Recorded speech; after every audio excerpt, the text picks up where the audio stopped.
Hello, good morning বন্ধুরা, welcome back to my channel. আজ রবিবার, আবার তোমাদের একটা নতুন ব্লগে স্বাগত জানাচ্ছি। আজ কিন্তু অনেক সকালে ঘুম ভেঙে গেছে, আর ঘুম ভেঙেছে হচ্ছে একটা ফোনের আওয়াজে। কারণ সকাল প্রায় তখন 6:30টাও বাজেনি, তখন আমাদের স্যার ফোন করেছে, মানে উৎসবকে যে স্যার পড়ায় সেই স্যার ফোন করেছেন। উনি কালকে আমাদের বাড়িতে রাত্রিবেলা ফোনটা ফেলে রেখে চলে গেছে। এখানে মোবাইলটা চার্জ দিয়েছিল, ফোনটা ফেলে রেখে চলে গেছে। তার রাত হয়ে যাওয়াতে উনি আর কালকে আর ফিরে আসেনি মোবাইলটা নিতে। আজ খুব ভোরে ফোন করেছে, তা উনি আসলো, এসে ওনাকে ফোনটা দিয়ে দিলাম। তা ফোন এমনই একটা জিনিস যে একটা মুহূর্ত মানে সেটাকে হাতছাড়া করা যায় না। আমি তো ভেবেছিলাম উনি হয়তো কালকে রাতেই আবার আসবেন, তো অনেক রাত হয়ে যাওয়াতে আর আসেনি। তো সকালবেলা ফোনটা এসে নিয়ে গেলেন। কেন ফোন ছাড়া এখন তো মানুষের জীবনে চলতেই পারে না, প্রতি মুহূর্তেই মানুষের ফোন একদম এতটাই দরকারি হয়ে গেছে। তো চলো, স্যার এসে ফোনটা নিয়ে নিল। তো সকাল সকাল আছে ঘুমও হয়ে গেছে, অনেক সকালে ঘুম থেকে উঠে সকালের যা কাজকর্ম সেটাও করে ফেলেছি। আমাদের এখন চাও খাওয়া হয়ে গেছে। এই উৎসব জাস্ট ঘুম থেকে উঠলো, উঠে এখনও ব্রাশ করছে, আর এদিকে দাদা আয়রন করছে।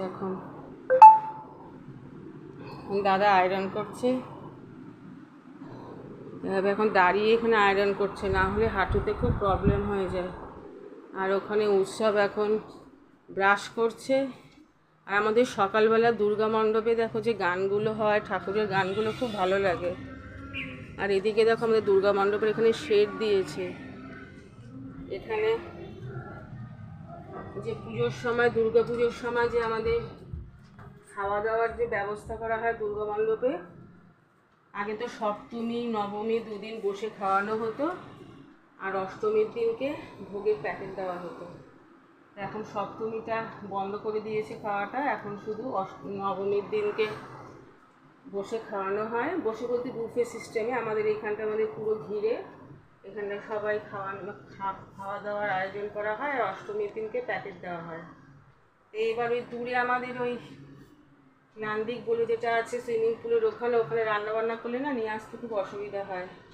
তারপরে এখন নতুন করেছি, অষ্টমীর দিনকে সকালবেলা যারা অঞ্জলি দেবে, অঞ্জলি দিয়ে যাওয়ার সময় তাদেরকে লুচি তরকারি মিষ্টি এসব জলখাবারের ব্যবস্থা করা হয়। এবার অত দূর থেকে লুচি ভেজে আনতে অনেক সময় লেগে যায়। এই জন্য এখানে ছাদের এখানটাতে একটা শেড দিয়ে রান্নাঘরের ব্যবস্থা করলে এখানটা রান্নাবান্না হবে, সুবিধাই হবে, এখানে রান্না করবে। চলো, আর তো দুর্গাপুজো তো আর বেশি দিন নেই। এখন তো মোবাইল খুললে, ফেসবুক খুললে সব শাড়ির বিজ্ঞাপন, গয়না, বিভিন্ন ধরনের সব দোকানের বিজ্ঞাপন আসছে।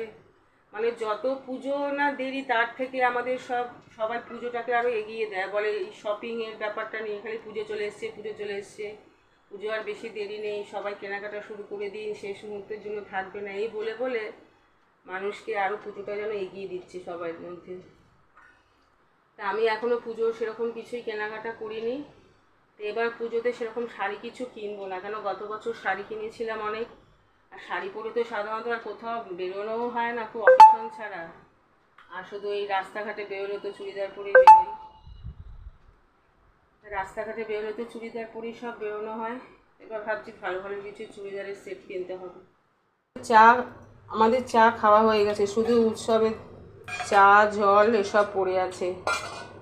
আর আজকে সকালে ব্রেকফাস্টে ভাবছি এই পেঁপেটা দাদা এনেছে, পেঁপেটা পেকে গেছে, আজকে ভাবছি পেঁপেটা কাটবো।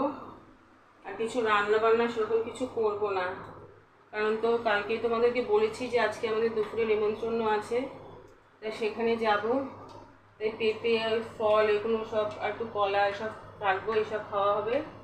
আর যে উৎসব ঘুম থেকে উঠেছে, ওকে একটা পাউরুটি আনাই, এই পাউরুটি ঘুগনি এসবই আজকে খাবো।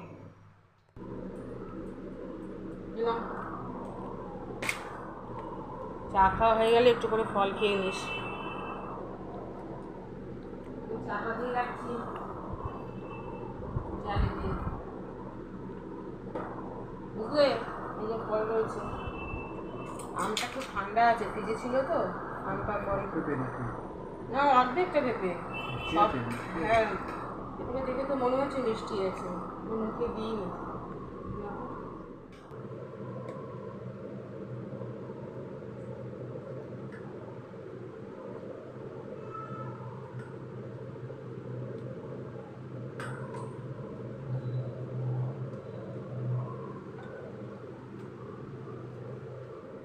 তুমি বেরো, আমি গেটে তালা দিয়ে আসছি। তাহলে আমরা সবাই মোটামুটি তৈরি হয়ে গেছি, চলো বেরিয়ে পড়ি। এখন ঘড়িতে প্রায় 11:30 মতন বাজে।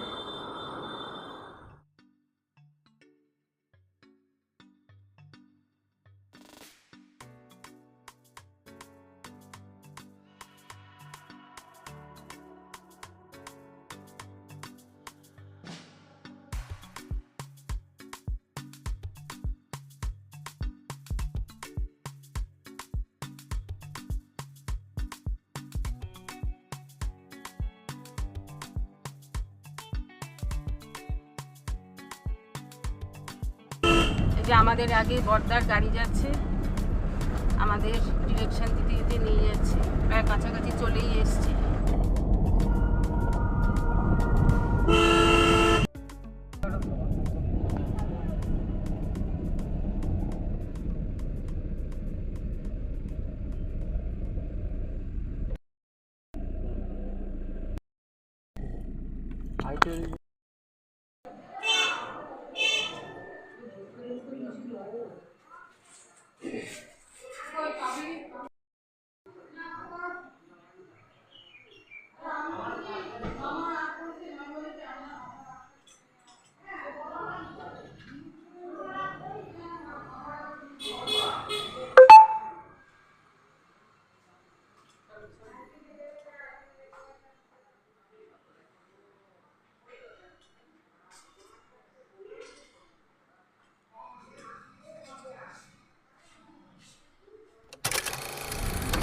আমরা এখন বেরিয়ে পড়েছি, রাস্তা এখন প্রায় 4টের মতন বাজে।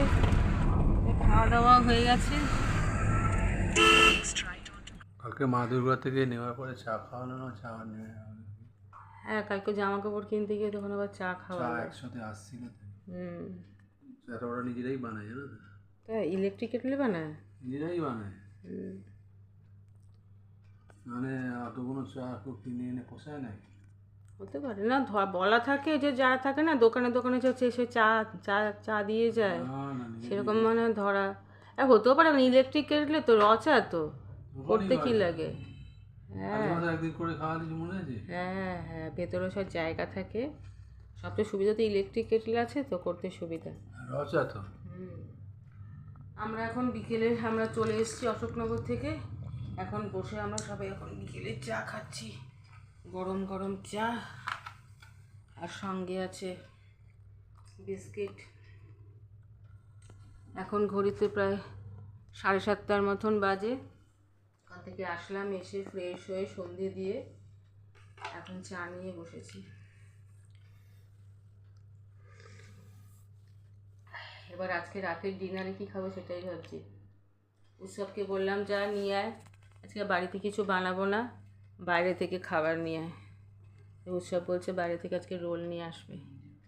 দেখি, আমাদের চৌমাথার ওখানে যে এগ রোলটা করে না, দারুণ খেতে, মাঝে মাঝে খেতে ইচ্ছা করে। তাই যখনই কিছু রান্নাবান্না করতে ইচ্ছে না করে রাত্রিবেলার দিকে উৎসবকে বলে উৎসব গিয়ে রোল নিয়ে আসে। দেখি ওটো চাটা খেয়ে, যে আজকে রবিবার তো বেশি দেরি করে গেলে তো রোলই পাওয়া যাবে না, 8টা নাগাদ গিয়ে নিয়ে লাইন পড়বে, সাইকেলটা নিয়ে যাবি। নিচে নেমে বসো, ঠান্ডা হয়ে যাবে। এই যে ডিনার রোল রোল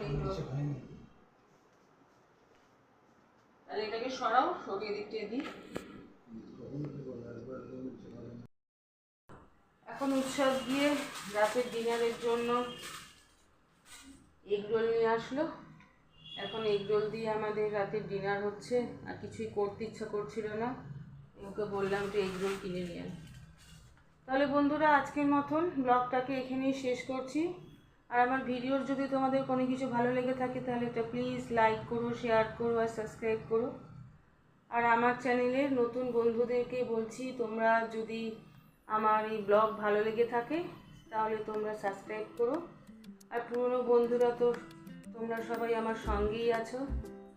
তাহলে বন্ধুরা আজকের মতন ব্লগটা এখানেই শেষ করছি। দেখা হচ্ছে নেক্সট সপ্তাহে আবার নতুন ব্লগ নিয়ে। তাহলে ততক্ষণে তোমরা সবাই ভালো থেকো, সুস্থ থেকো। Good night, sweet dream.